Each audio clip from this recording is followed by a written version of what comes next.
Well, hello, and welcome back to Skeptics and Seekers. I'm your host, Dale, representing the Seeker or Christian side, and I'm David, the Skeptic. Excellent. So, we're happy to be back.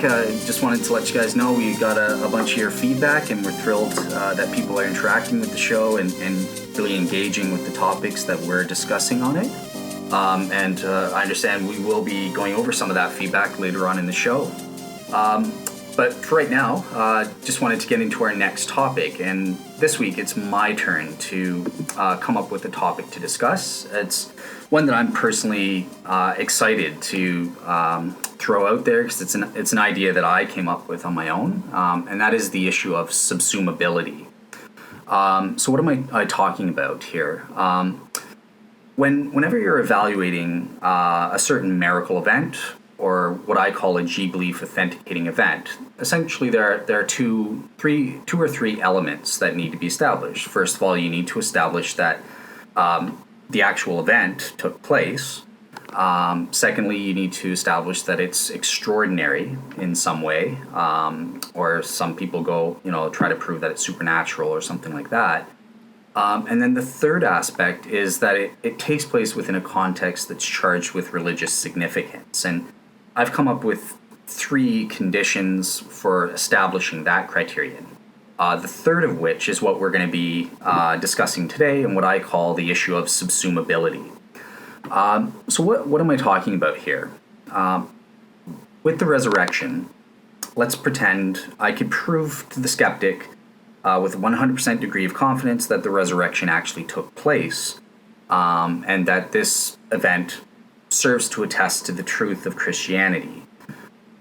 The question is, well, does it just count towards Christianity, or could other religions subsume this event? For example, Mormons also claim to believe that Jesus rose from the dead. Therefore, does the evidence from Jesus' resurrection serve to attest Mormonism as well, or Mormonism as opposed to Christianity? And the idea comes, well, certainly Christians would, for example, want to subsume the miracles of Moses, the supernatural crossing from the Red Sea. They wouldn't want that. Well, that attests to the truth of Judaism as opposed to Christianity. So I've tried to come up with a reasonable way by which Christians can rationally subsume Old Testament miracles, while at the same time the resurrection proves Christianity is true and no other religion like Mormonism, or even I could claim I'm a prophet and the resurrection of Jesus proves it. That's miracle attesting to me as a prophet or something like that. So there's two basic aspects as to how I do this. So the first aspect is I basically by default, I think the first religion chronologically to claim a given miracle or a G-belief authenticating event should be by default the one that gets that. And the reason I get there is because I think to think otherwise is unreasonable. It's saying that God is causing undue confusion. Are you honestly saying that, yeah, Jesus rose from the dead, but that was a miracle attesting to Mormonism, a religion that nobody knew about for 1,800 years until after the fact? This just strikes me as unreasonable. So I think that we are justified in thinking the first religion chronologically to claim an event as proof, as evidence for the truth of their religion should be the one to get it. However, well then, aren't you being hypocritical, Dale? You said that Christians should be allowed to subsume the Old Testament miracles. So obviously there should be a set of conditions whereby a religion can rationally subsume it. And on this front, I think there are three conditions or criteria a subsuming religion should fulfill before they can claim to subsume a given event. So the first is that there must be no provable contradiction or reason to believe that the truth of the event, in this case Jesus' resurrection, is mutually exclusive or contradictory with the subsuming religion. So some scholars try to argue that Islam, for example, has teachings in the Quran or in the Hadith that would that are mutually exclusive to Jesus dying on the cross and rising from the dead. Therefore, you couldn't really, if that's true, then you couldn't say Islam could subsume the resurrection, for example. The second one is that the subsuming religion must have at least one or more independent miracle or G belief authenticating events, which uniquely serve to attest to the truth of that particular subsuming religion. And my third criterion is that the subsuming religion must uniquely have an overall probability of more than 50% with regards to its overall truth value.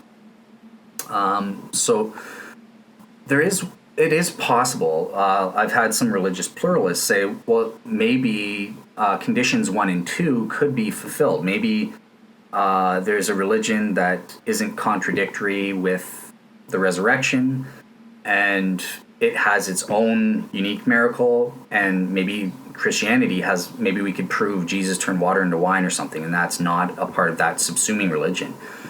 Then I still think the third criterion comes in to provide a way to differentiate between those religions so that we're not stuck with some sort of religious pluralist technique. So, as my closing statement to my intro there, yes, I think that I think that Christianity fulfills, has G belief authenticating events, and that there's no religion that fulfills the subsuming criteria to take away the resurrection, as far as I know.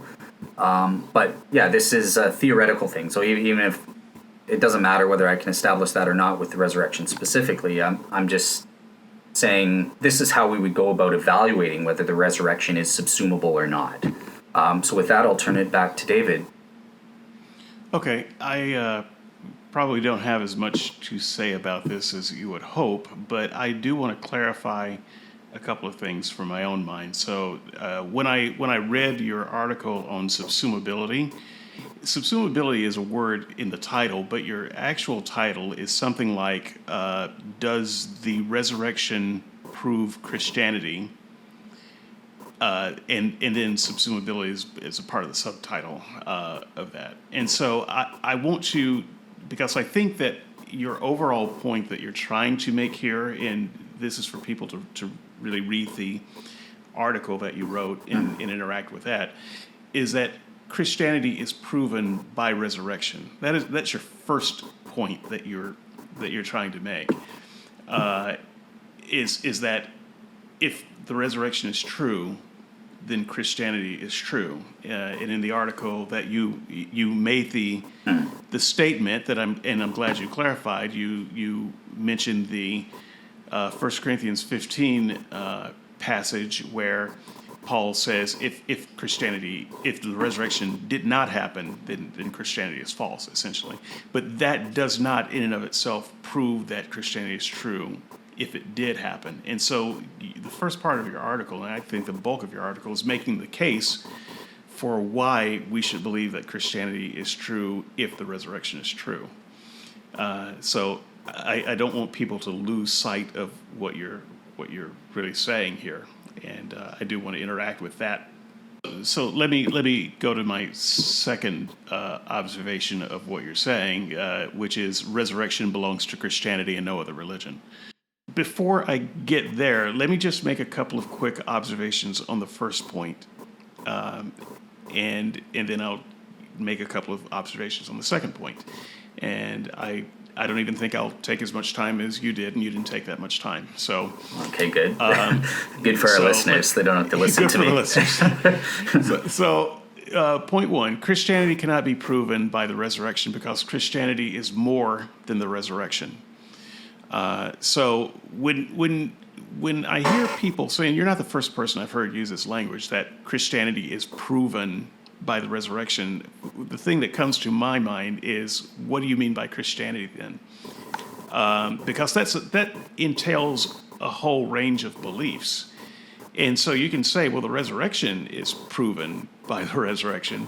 But if you say, well, Christianity is proven by resurrection, then it sounds like you're trying to smuggle some other things in there. So, define Christianity in terms of what you think is proven by the resurrection. Now, some of the things that I think people mean is that Jesus is God, or that salvation comes by faith through the sacrifice of Jesus, or that the death of Jesus took away our sins, or that Jesus is the exclusive path to salvation. These are some fundamental claims of Christianity, at least certain versions of Christianity.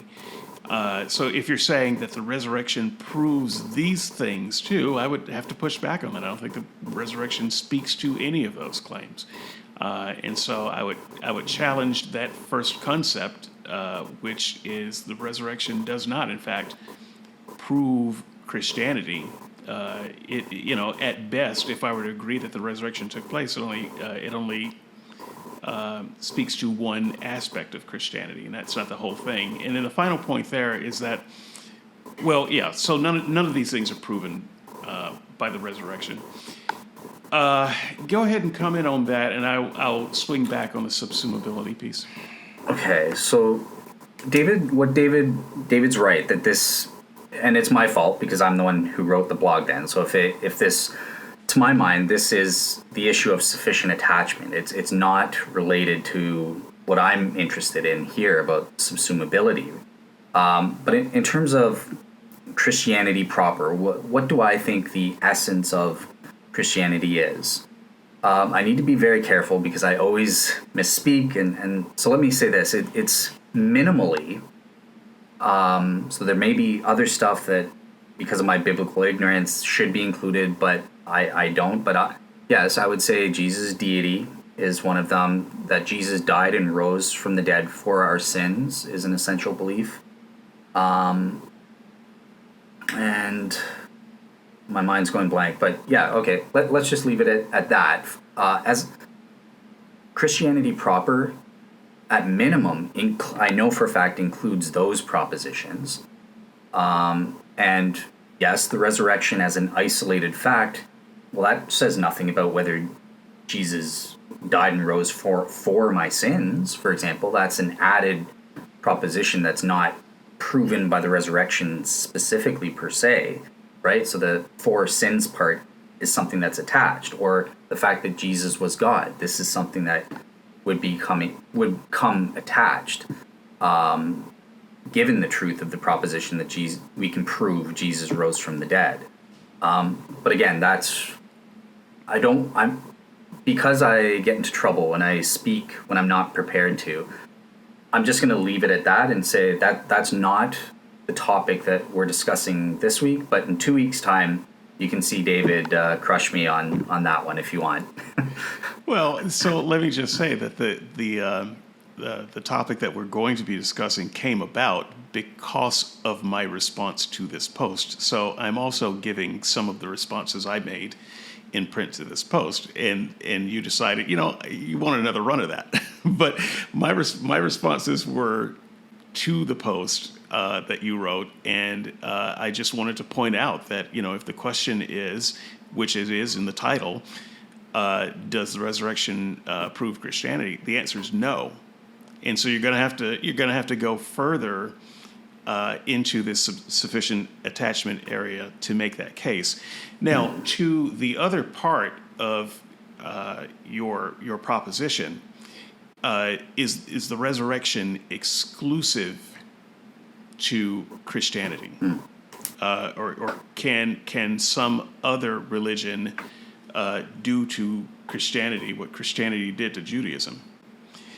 Because I think that's part of the implicit concern that you have. Yeah. Christianity really did a number on Judaism. And if someone could do the same thing to Christianity would essentially be destroyed and supplanted by something else. So I understand why you would want to make the case that there are things that point to Christianity and Christianity only. Mm-hmm.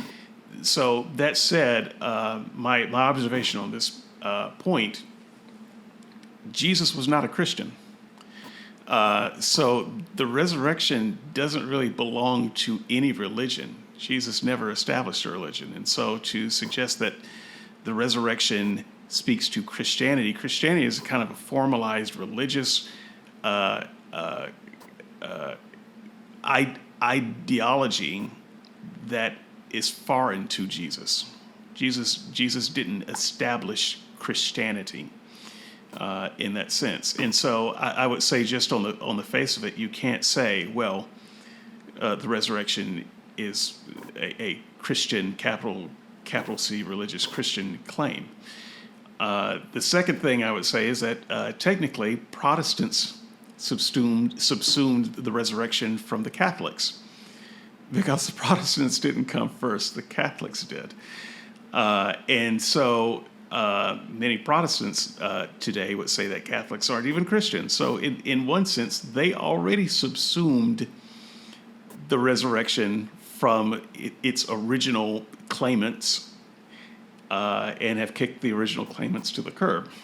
So that may not be something that you have thought about, but historically, I think that one could make that case. My third point is, what the Christians did to Judaism is actually worse than subsuming the story. What Christians did to Judaism was what Microsoft used to do. I don't know if you're familiar with the terms embrace, extend, extinguish. That used to be kind of a Microsoft saying, and that's what they would do to their rivals. What Christianity did is say, well, this Jewish thing, it's been fulfilled now, so it's over, and we're the new kids in town. So we didn't defeat Judaism. It's just that with our claims, Judaism has run its course. That's a kind of a cutthroat thing to do, and Christians take various parts of Judaism and completely reinterpret it. So going against some of your 3 points, I think your first point here, the first claimants have the right to the G belief, the G belief, yeah. the miracle event that I can't remember your term exactly right now, but so just a couple of examples. God promises that He would make a great nation from Abraham, and the Jews believe that that the Hebrew nation is that great nation.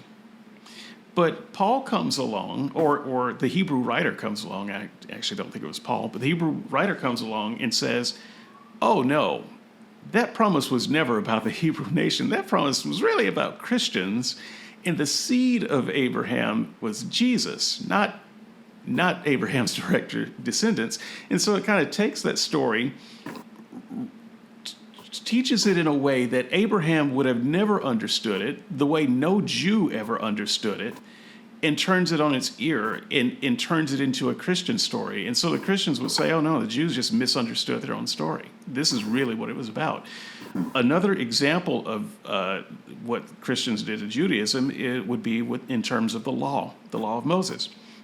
Well, when the Jews believed that the law was perfect, it was beautiful. It was, if you were to speak against the law, you'd be put to death, and rightfully so.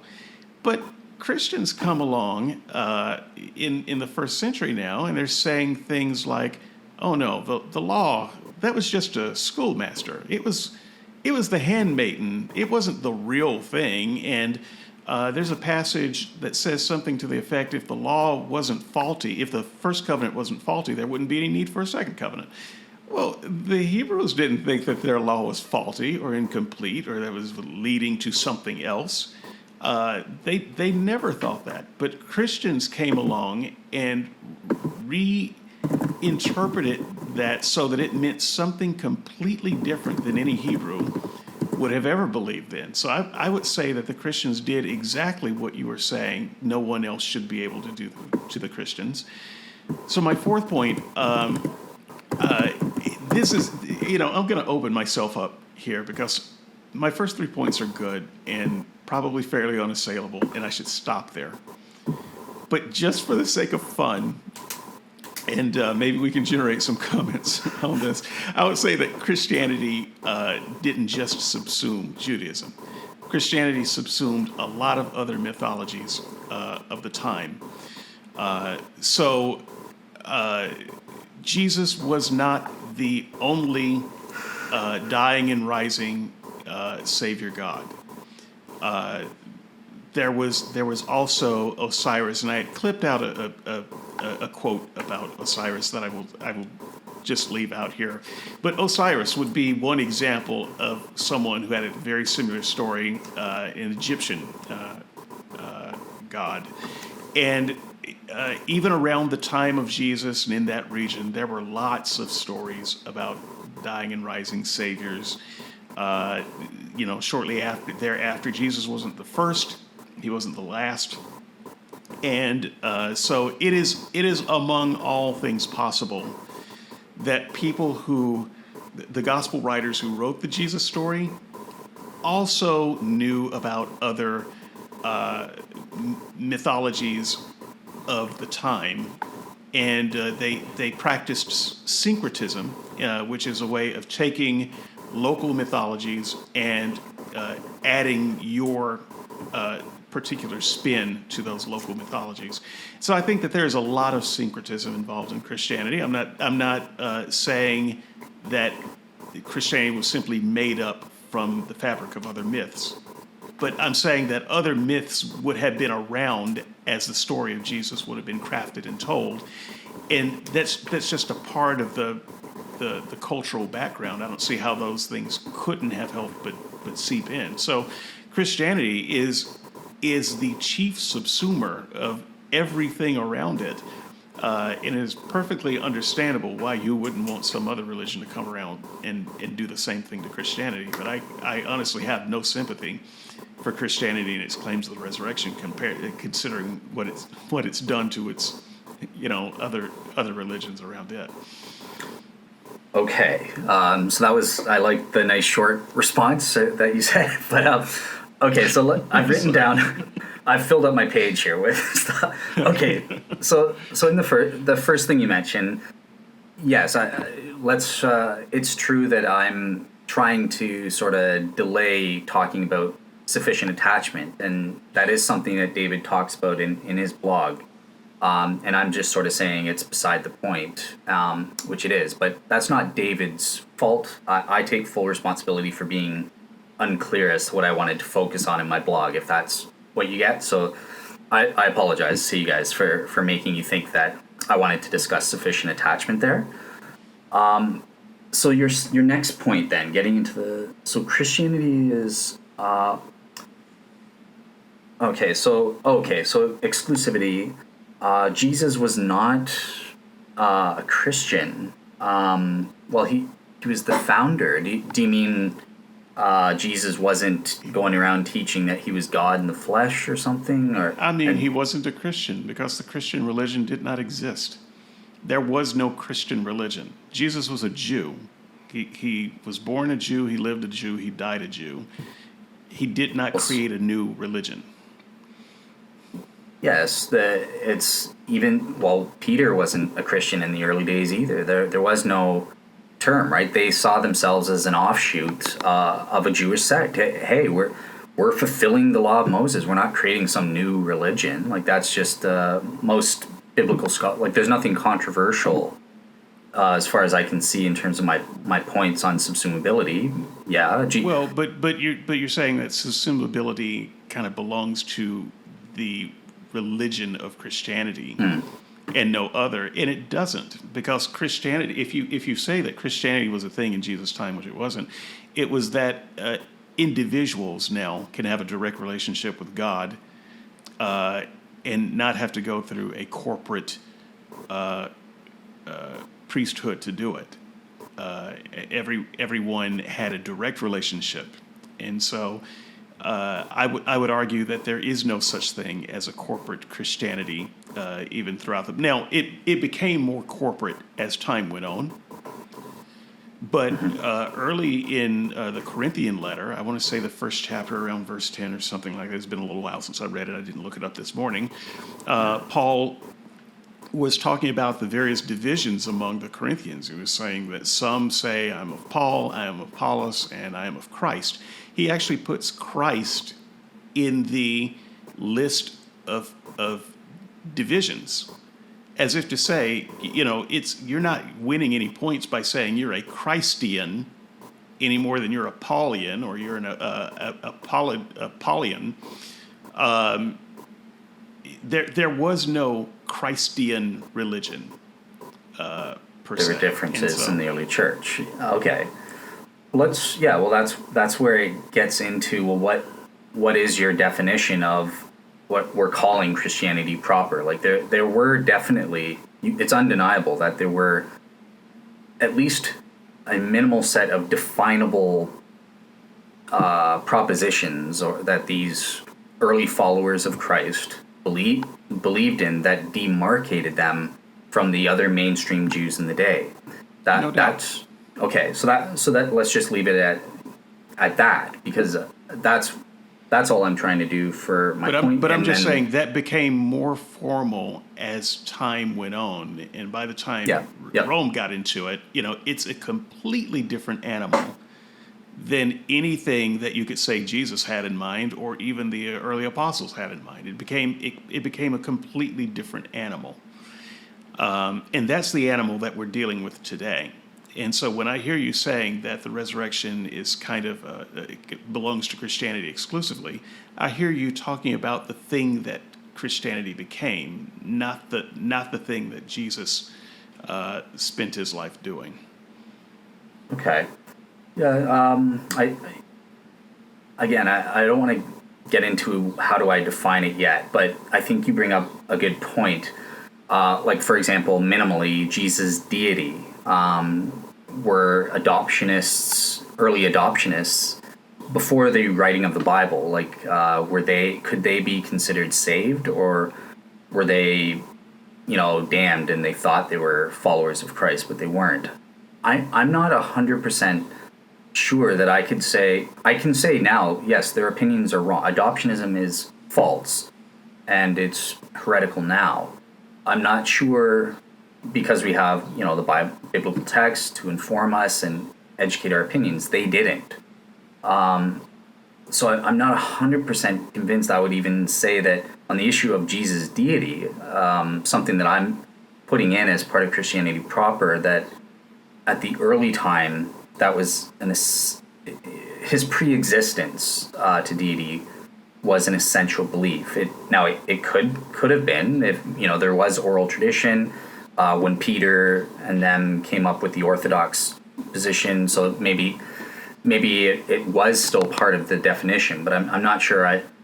There's an element of doubt as to whether I would say adoptionist, a clearly heretical position that's unbiblical, and I would say is not a part of Christianity proper.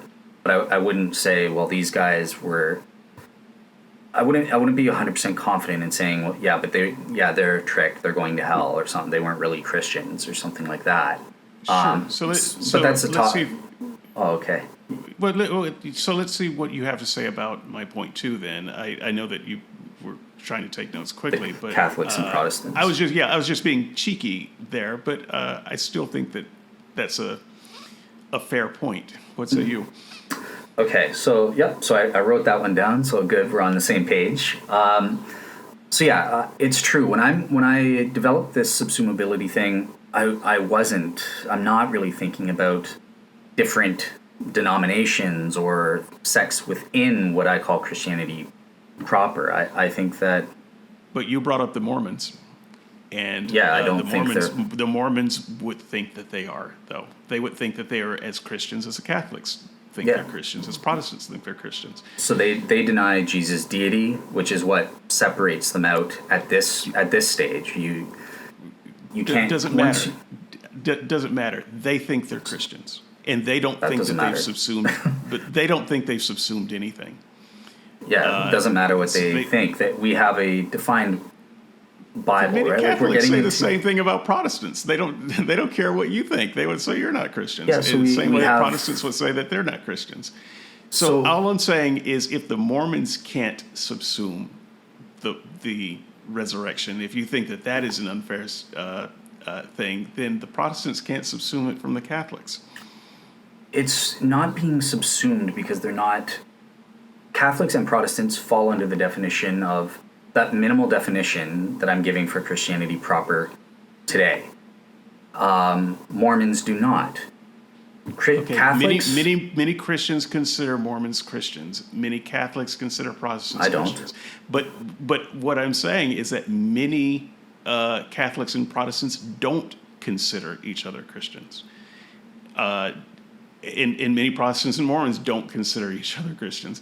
So Yeah, well, you're kind of making a judgment there. Yes. On who's a Christian and who's not, and I don't think that you can do that. I don't think your argument has made that case sufficiently. Yeah, because it's not trying to. It's just assuming. It's assuming a definition of Christianity proper. But it's would need to assuming defend- it's your definition. Yeah, and so I would need it's to- not a general definition. Okay, But yeah, this is so- what I'm saying. As many Catholics think you're not a Christian as you think Mormons are not a Christian. In fact, there are many Protestants who would think that you're not a Christian. So Yeah, it's so- you can't So you can't just call out the Mormons and say, well, they don't have the right to the resurrection, because by your definition, well, you don't either. Okay, so yes, I can, because it depends on me being able to argue what is the essence of Christianity, or what I call Christianity proper. I'm not prepared to argue for that now. That I see that as sort of being a part of the sufficient attachment issue. But just to give something, like I'm more akin to someone who takes a mere Christianity approach. So long as, whether you're Catholic or whatever you want to call yourself, if you meet the minimal, essential gospel doctrines and belief in those, at this point in time, then you can claim to be a Christian. You're part of Christianity proper. Now, as to how you decide various doctrines as to, well, are the Catholics right on transubstantiation or this or the secondary doctrines? Well, okay, I haven't put too much thought into it, but both accept everyone who's part of my definition of Christianity proper. Let's just assume I've argued and justified this definition.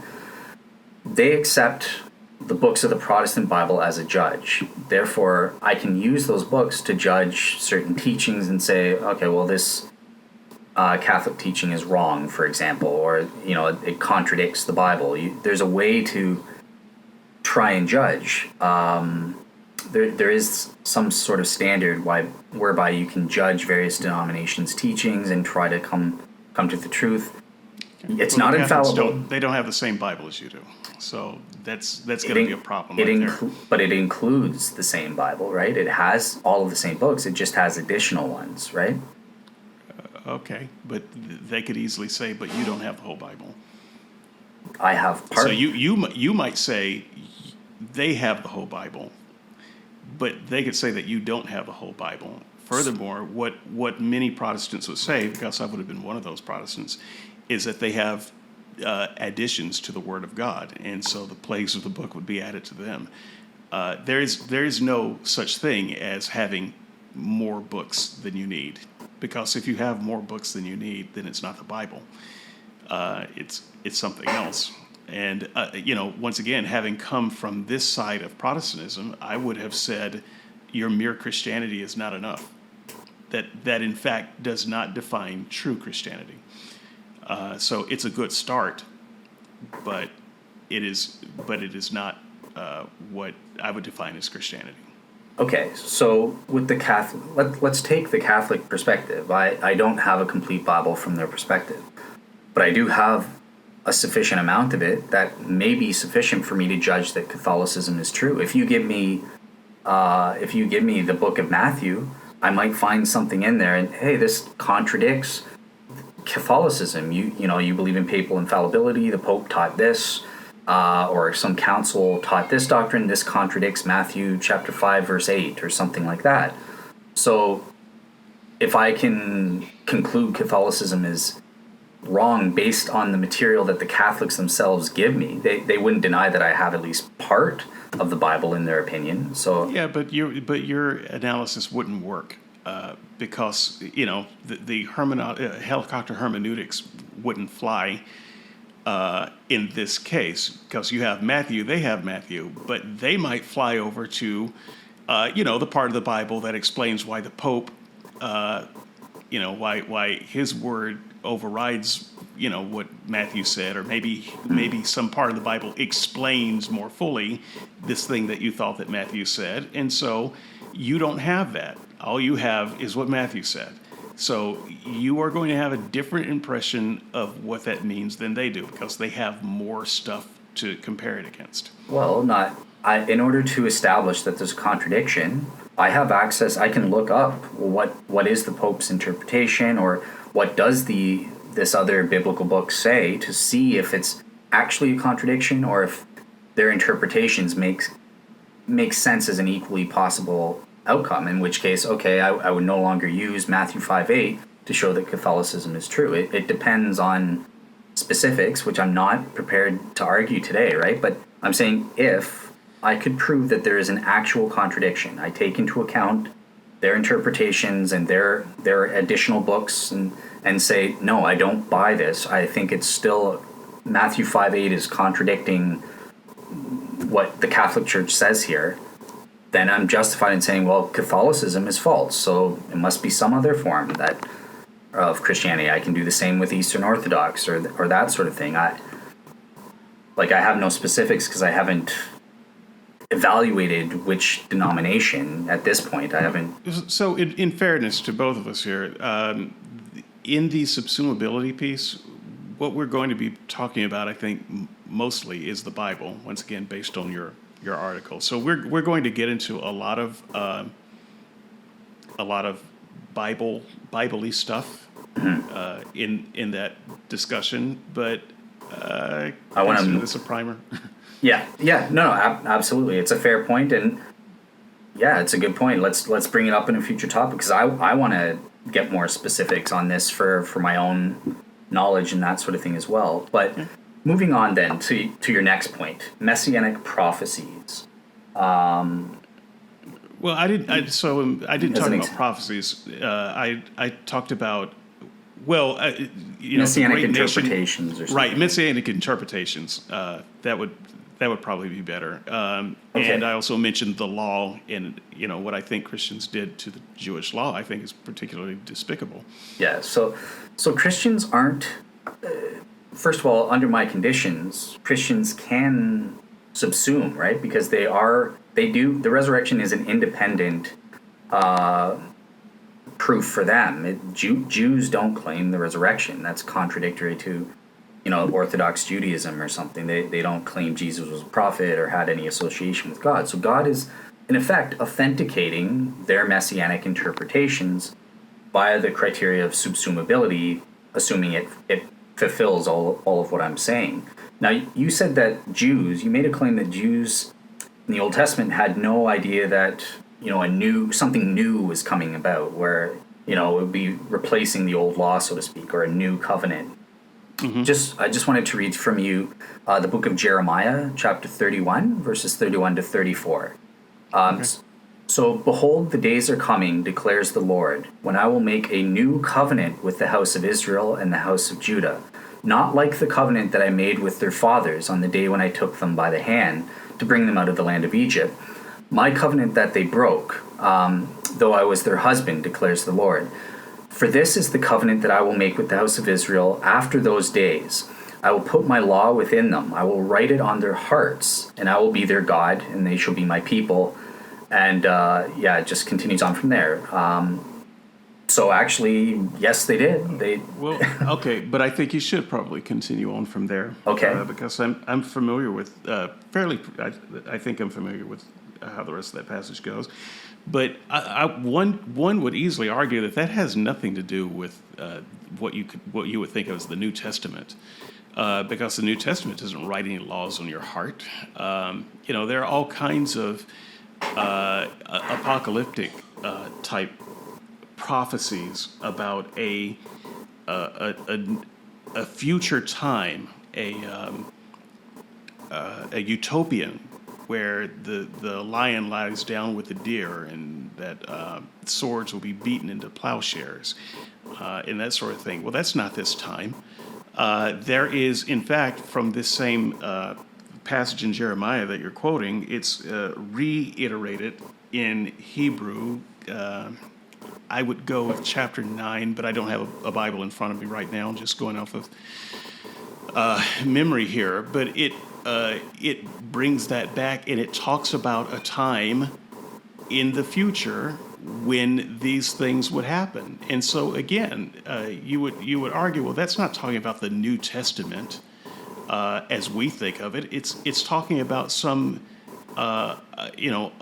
fairly undefined utopian vision of a world that we don't yet have. And so I would not interpret that passage in Jeremiah that way. I think that you're maybe exegeting it wrongly there. But I can so. see if you just look at the words, yeah. But if you take the words and the thought behind it, and then you say, well, is that the New Testament? No, it isn't. Because the New Testament, it's not a description of the New Testament. The New Testament itself has a similar description that harkens back to that passage, once again, talking about a future time. It's clearly not the New Testament in that sense. And you talk about, the covenant that's going to pass away. Well, the covenant, when it was originally given, was going to be an everlasting covenant. It wasn't going to be something that was subsumed by another covenant. So, we can argue about that. And we don't need to, actually, because okay. So in the first place, I can provide. Michael L. Brown is a scholar. His expertise is in Old Testament studies. That he is a Hebrew scholar, right? So he disagrees with you. But anyways, who cares about the interpretation? We have various interpretations, right? One that says this isn't about the Christianity, and some Jews in that day saying what you said, and Jesus or Christians saying it's this. But who's the one that actually has an independent proof authenticating that what their interpretation is correct? Well, if the resurrection is true, that's the Christians and not these Jewish naysayers that are saying it means something else. So yeah, we could go to any verse. Isaiah 53, there's various interpretations of that. Some Jews say it's about the nation of Israel. Some say it's about a righteous remnant within Israel. Christians say, well, no, that's about Jesus, the suffering servant. It's a messianic prophecy. Oh, but okay, well, maybe these are all valid interpretations, but who's the one that's got divine authentication? It's Jesus, so I'm going to go with his interpretation. I could say that if I wanted to be sort of smart and not get into interpretational debates. The one that interprets it this way has got a miracle backing him up, or a G-belief authenticating event backing him up. The Jews had many miracles backing them up. So backing up the Jews had many miracles backing up their idea of Judaism and their understanding of God's promises to them. So I don't think that you can. I don't think that argument wins the day. Do you mean ones that are not biblical miracles, like rabbi time? Rabbinic time? I mean biblical. The Old Testament is full of miracles. Yeah. So we can play the miracle game, but I would argue that miracles are made up stories to validate your takeover of an idea. Okay, but this isn't a made-up claim. Remember, the blog is assuming I've proven the resurrection's true. That's my first criteria. that is the first conceit of the blog, and I have tried to stay true to that as much as I can. Yeah. Well, obviously, if you deny the resurrection happened, then there's nothing to talk about. Right? It's pretty easy to make up a miracle and say, yeah, you see, mine trumps yours. I win. Yeah, yeah, exactly. I think in some ways the Christian made-up miracles trump some of the Jewish made-up miracles, but in other ways the Jewish made-up miracles are better than the Christian made-up miracles. So we can have a battle of the made-up miracles. I don't think that it is very clear which one wins the battle royale, though, and proves that, we're the authentic ones and those people were just mistaken.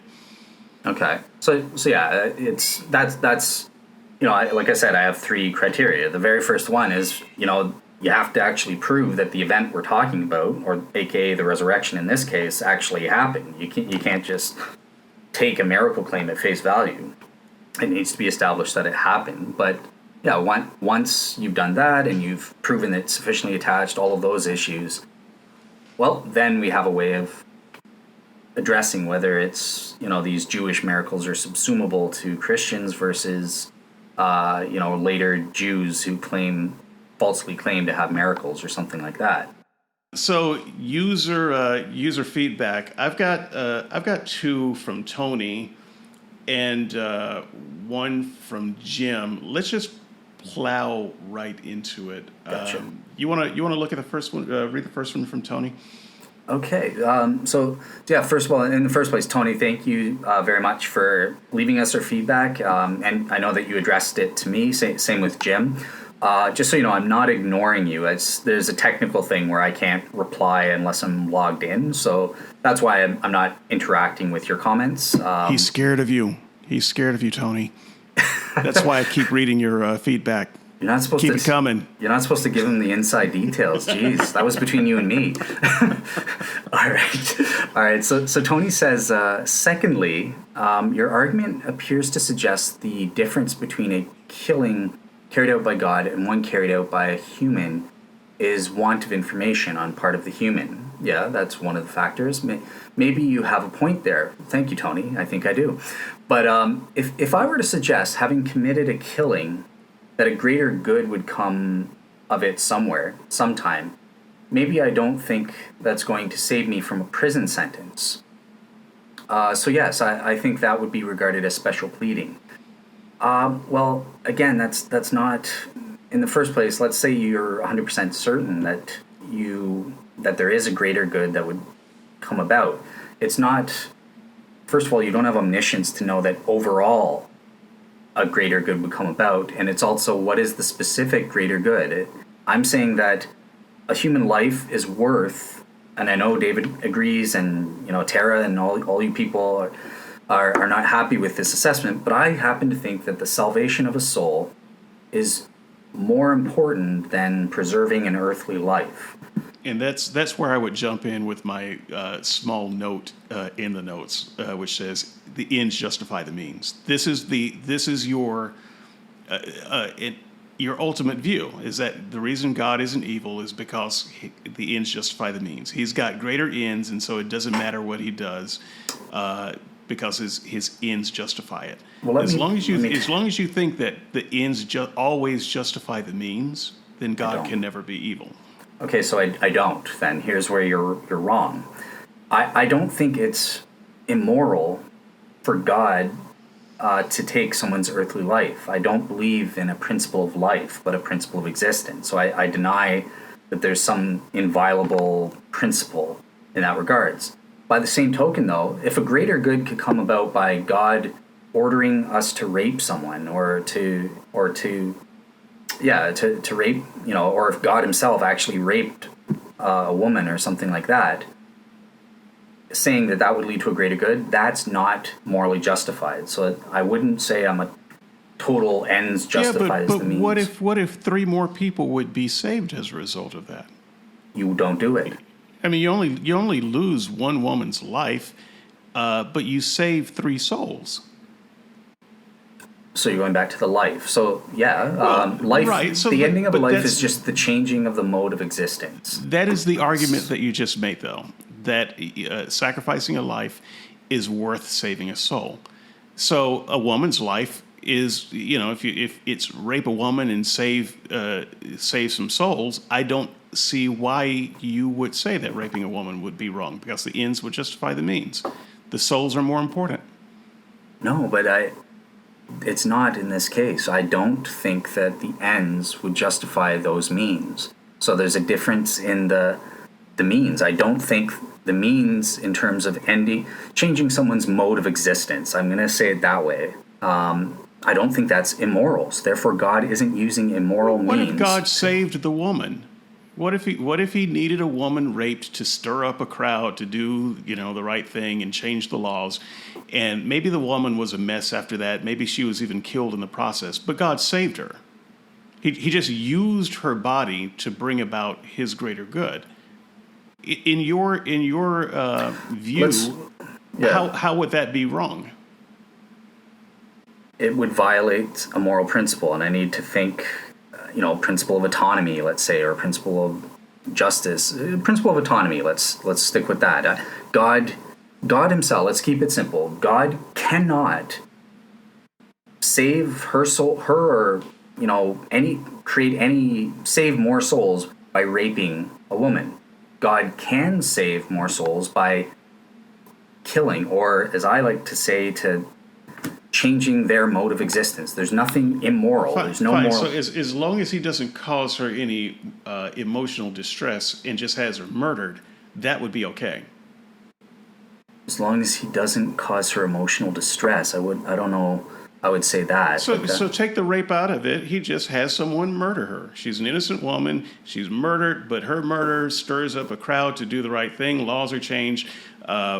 More people are happier, healthier, wiser, and more people get saved. That would be okay then, under your definition, would it not? Because her mode of existence changed, and as a result, many people were saved. Yeah, well, swap murder with killing, then yes, if I understood what you're saying. But yes. we as humans have a moral duty. It's wrong for human beings to change someone's mode of existence without, either divine approval or some moral justification. Like you're saying that God can do it, we can't do it because God's ends are. Well, we're not omniscient. More justified than ours. Yeah, we have no idea. That's what Tony was saying. Yeah, but that's not special pleading. Like, here, I want to look up the definition because no one let me. While you're looking that up, let me read Tony's next one too, and you can respond to that one or not. But so Tony also said, and by the way, I'm reading two of Tony's pieces of feedback because I thought they were good. Not simply because they were there. So there was some other feedback that Tony left that I didn't include for the sake of time, but I just want to thank you for leaving them, Tony. So he says, I'm listening and haven't finished, but a couple of things. Finally, the firefighter analogy fails. The Jesus sacrifice is planned deliberate killing. No firefighters deliberately killed when carrying out an attempted rescue.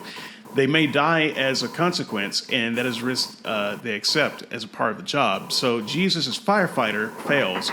Later, Dale switches to the analogy of God as firefighter, trying to save as many people as possible. This also fails since, however many he saves, in his supposedly infinite mercy, he could always save more. And he finishes by saying, I've just listened to a part where Dale says there are two worlds that are the best possible world. I'm always puzzled when Christians say this of this world, since it seems to me that Christianity has always proposed one called heaven that is better. I thought Dale was about to say that, but he didn't. So a couple of pieces of feedback from last week that I thought were relevant, and I will leave you with all of that to say. So first of all, in terms of special pleading, it's a form of fallacious argument that involves an attempt to cite something as an exception to a generally accepted rule without justifying the exception. So I'm justifying the exception. God has omniscience, we don't. He knows how many, what goods will come about as a result of killing these people or changing their mode of existence. We don't. That's why we have a moral duty issued by God. We shouldn't kill except for, certain unfortunate situations which might arise, like war or something like that. So it's not special pleading. I have a justification for the exception in this case. Okay, so you're saying at the very minimum, in terms of God killing, the ends justify the means. No, if I believe that the ends justify the means always, then I would be saying, well, God can lie in order to save more souls. He can't do something immoral, violate. But you're just kind of drawing the line there in certain places and saying that the ends justifies the means here, but not here. At least in some of these things, you're saying the ends justifies the means, and so it's just a matter of figuring out which places you draw that line. Put it this way: I don't think that killing violates a moral principle. I don't believe in a principle of life. I believe in a principle of existence. Fine. So I don't know why thou should not kill even mate. That's a moral duty. That's a moral duty, right? Because we don't. I used to think so, but after listening to you, I'm not so sure. There's no principle of life. There's a difference between moral principles and duties. Okay, right? But if I kill you, and if I kill you wrongly, it doesn't really matter because that killing just changes your mode of existence. You still have to deal with God. So I don't see why that would be a big deal on the way you're describing it. Now, it would be a big deal to me because I don't want to see you killed. I actually do celebrate a principle of your life. I think your life is worthwhile. Thank you. I hope it is, but yes. So, it's a general rule that it's good for us to live out our earthly lives, right? So except when God chooses to snuff you out. And then for morally justified means, because it's not violating a moral principle. Therefore, God can do it. God can't lie to save more souls. The ends don't justify the means. I'm saying it depends on whether the means are moral or not as to whether God can do it. I don't think it's immoral to kill in and of itself, to change someone's mode of existence. I hate to cut you off. We'll move on. We've run out of time, and I really want to get Jim in there. Jim left 2 comments, but what about Tony's point? Should I just ignore those? His other points? Okay. I think we might have to come back to him next week. Okay, sorry, Tony. I'm trying to treat my listeners fairly because we could do this for 2 hours easily. Yeah. In fact, we do talk for 2 hours. We talk for an hour before we hit record. Yeah, I was gonna say for Tony, if you fix that replying thing, then I can just reply directly to his comment or something. Yeah. So Tony, he will be able to reply to you, and we might come back to this on the next show because I think your points are important enough to talk about, and so I appreciate that. Jim left 2 comments. We're only going to read one of Jim's. Now the problem with Jim's other comment is that it had 3 smiley faces in it, and we have a 2 smiley minimum here. So, sorry, Jim. 2 smileys, 3 is an automatic disqualification. I'm pretty sure that's the law in several developing nations. And so that said, also his comment was largely a repeat of the one that we're going to read. So you're not going to be losing any of Jim's insights except for the 3 smileys.